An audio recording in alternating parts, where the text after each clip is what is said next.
Okay, this model has a subdivision surface modifier on it that I had put on it in Blender, and some people were worried about, is the workflow destructive? It's not.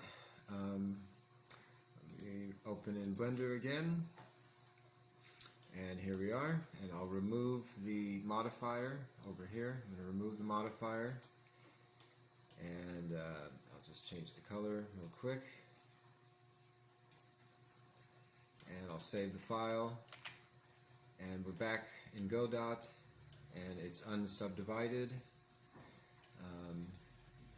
I'll move this around,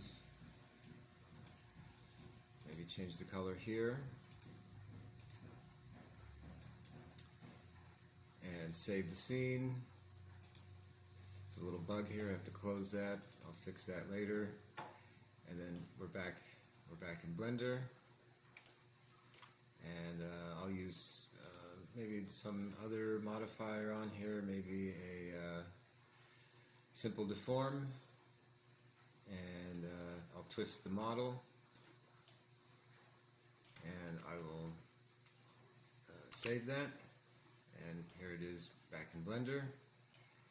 And one more time I'll move this and change the color again. Save this again, go back to Blender, and the modifier is still here. This is a non-destructive workflow.